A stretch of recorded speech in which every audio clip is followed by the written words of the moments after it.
Congolais, chers compatriotes, l'année 2020 restera à jamais l'année où notre pays était au centre de toutes les hostilités.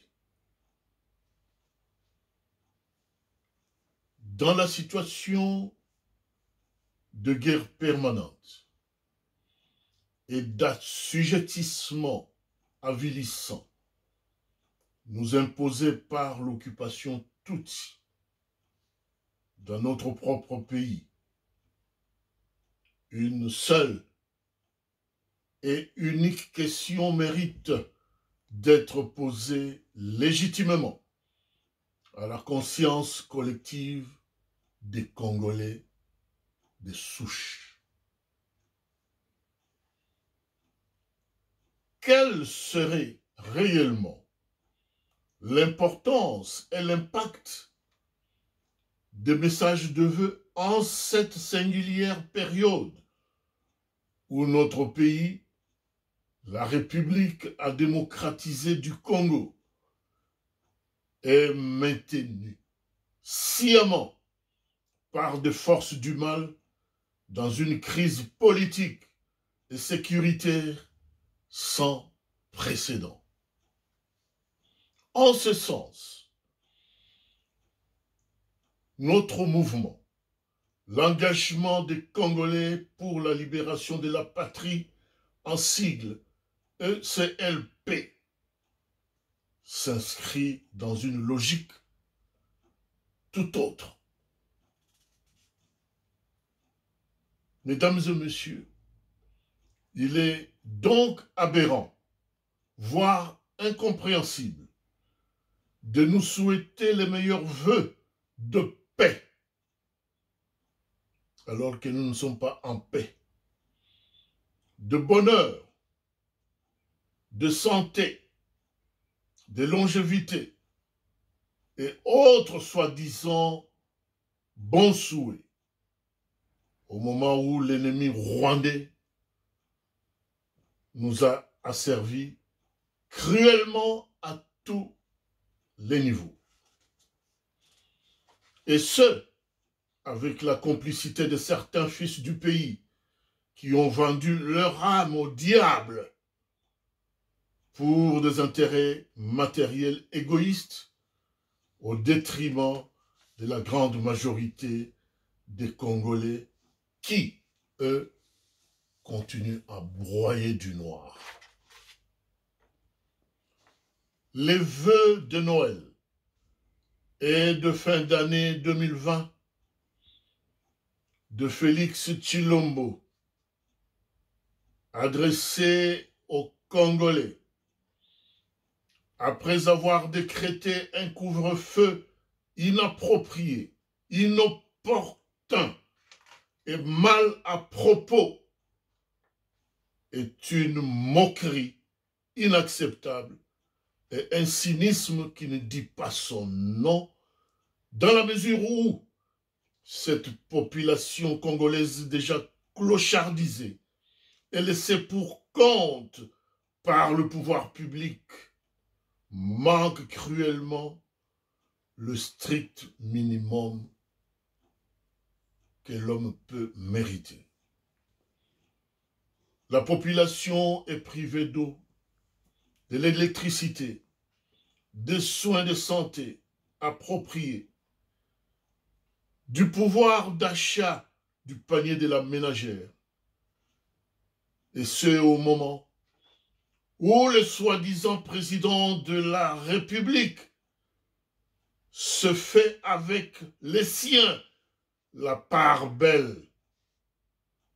Un président de fait qui perçoit chaque fin du mois, au titre d'émoluments, à lui seul, plus de 2 millions de dollars américains qui lui permettent de faire la bombance royale avec sa famille comme à la cour du roi Soleil.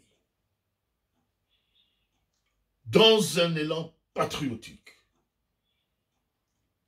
ECLP et l'ensemble des forces de la résistance combattante conseillent instamment le peuple congolais de rejeter illico presto le message somme toute ironique et insipide de M. Félix Tshilombo. En effet, accueillir ou accepter le message qui émane d'un traître à la nation, qui est la pompe aspirante du trésor public, et distributeur de promesses aléatoires, c'est donc vouloir s'accoupler tacitement avec les antivaleurs et le mal absolu. Accepter son message, c'est participer indirectement au deal dont les faits criminels sont perceptibles à l'est de la République, où ses partenaires rwandais viennent, une fois de plus, d'installer une base militaire pour poursuivre des massacres à grande échelle contre nos populations dans le but de nous déposséder du territoire de Minembwe et l'ensemble du Grand Kivu, riche en ressources naturelles de toutes sortes. Accepter son message, c'est accepter l'hypocrisie et l'ignominie. Accepter son message, c'est cautionner l'existence de son igno sacré pour la nation. Une satanique association de malfaiteurs et fidèle réplique édulcorée de la coalition FCC cache, faisant office du centre d'accueil de tous les criminels congolais et rwandais. Accueillir son message, c'est vouloir partager un mauvais karma avec celui qui a accepté par son deal satanique avec Kanambe Hippolyte d'hypothéquer l'avenir de la jeunesse congolaise. Et ce karma risque de poursuivre ceux qui participent avec Tshilombo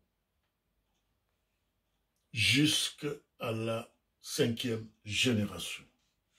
Peuple congolais, chers compatriotes, dans une situation de guerre d'occupation,